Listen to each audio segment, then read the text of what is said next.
Welcome to day 3 of FYB's email course. So far we've looked at a bunch of pros and we've seen that they execute 5 fundamentals each time they hit a forehand. Today we're going to look at some amateurs and see how they execute the fundamentals. We have Lucien, who just started playing, John, who is a club player, and Kevin, who played in high school and is now just getting back into the game. Before we get started, I want to thank each one of those guys for being our guinea pigs, for allowing us to critique their strokes, because hopefully their example will help y'all at home improve your forehands. First up, we have Lucien, who's been playing for a couple months. He's joined a couple leagues, he's really into the game, and he's looking to improve. Now, Lucien's strokes are representative of the strokes I see on public courts all the time. A lot of weekend players have strokes just like Lucien. So let's see what that looks like. Okay, let's go back to the beginning of his motion. And the first thing you're going to notice is that Lucien is only holding the racket with his right hand, his hitting arm. So already he's not going to be able to execute fundamental number 1. He has to have both hands on the racket. So to start his motion, he does not pivot. He doesn't really turn his shoulders, but he does take the racket back with his hitting arm. Just comes straight back. And remember, it's supposed to be the shoulder turn that starts the racket take back and not the arm. Now, his shoulders do turn sideways a little bit, but that's because the racket is coming back, his arm's coming back, that's pulling his shoulders back a little bit, as opposed to the shoulders turning and bringing the racket along for the ride. Let's move on to fundamental number 2. And here we have Lucien taking the tennis racket all the way back, racket's back now, but you'll notice when we look at his feet to start, he's got the weight on both feet as opposed to his outside foot, his right foot. The second thing, his body is still not sideways. It's more or less facing the net. And his non-hitting arm is down by his side. It's not extended out across his body like it should be. Now let's rewind it a little bit and then watch him take the tennis racket back. And what you'll notice is that he kind of takes it back like a pendulum, swings back like this. Now, if you remember back to all the pros we watched, none of them had that pendulum backswing. They had the racket here, somewhere up there, because taking the racket back like a pendulum is going to interfere with 2 more fundamentals later on down the road. So now Lucien's going to swing to contact. Let's begin by looking at his feet. Does he push off his outside leg? Well, yes, he does. But the problem is, because the weight was on both feet, he also pushes off his inside leg. He only wants to be pushing off that outside leg and not both feet. Now let's look at his upper body. Well, he's not really turned, he's a little bit sideways, but there's not too much body rotation during his forward swing. And again, that's because he didn't get completely sideways when he was preparing. Now let's move on to his racket and his arm and look at how he swings the racket. Well, remember just a short couple seconds ago, I was talking about how Lucien took the racket back like a pendulum. Well, that is going to interfere with his swing up to the tennis ball. All those pros we talked about, they were tracing out a C when they swung forward. Lucien, because he's got that pendulum motion, it's more like a U. So what Lucien needs to do is take the racket back a little bit higher, and that's going to allow him to drop it down and then swing forward, as opposed to take it back, stop, and then swing and hit the ball. Let's move on to the follow-through. And here we have Lucien at contact. And as he begins his follow-through, let's look at his hitting arm and his racket first.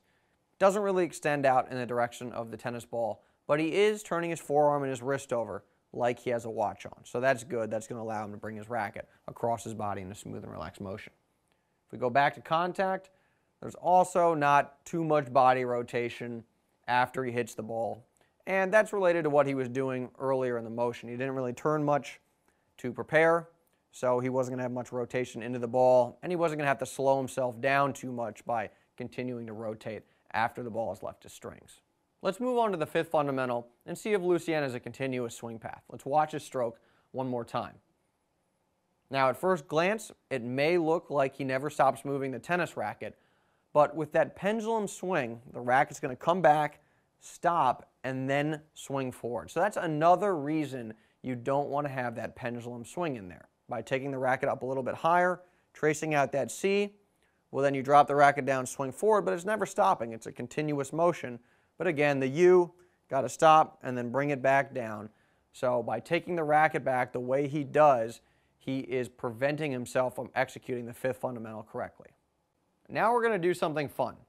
We're going to split screen Lucien and Tommy Haas. You can see them on the green screen behind me. We are going to compare their strokes side by side, fundamental by fundamental. And we're using Tommy Haas because he has great classic mechanics. He's a fantastic model.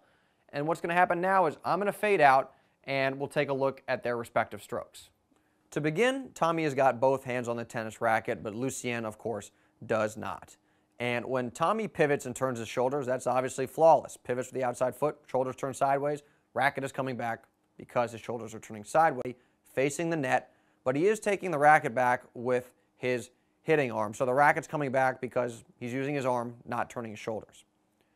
Tommy, to complete his preparation, well, he's going to take the racket back. He's going to release and take the racket back with his hitting arm now.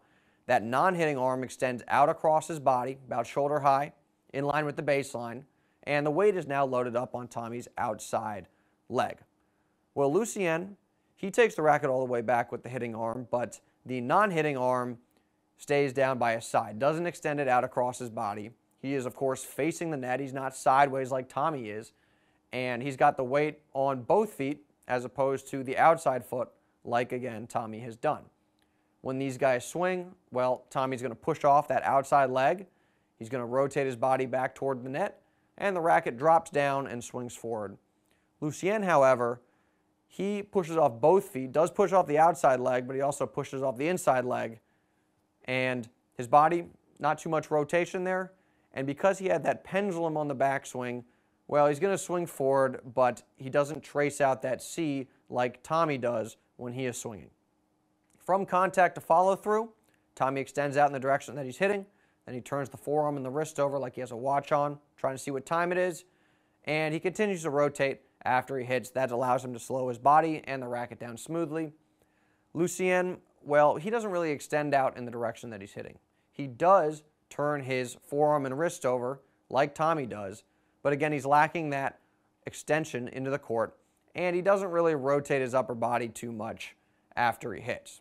So we've just seen that Lucien has trouble with each of the 5 fundamentals. But that's to be expected because Lucien has just started playing.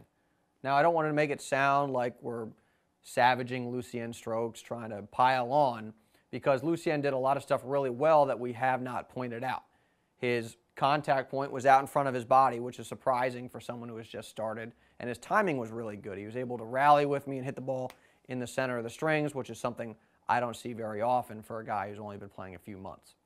But the point of this video is to highlight the most common mistakes that people are making, the stuff I see all the time when I go to the public court, because by understanding what we are doing wrong, that is how we correct those errors and take our forehand up a notch. So thanks again, Lucien.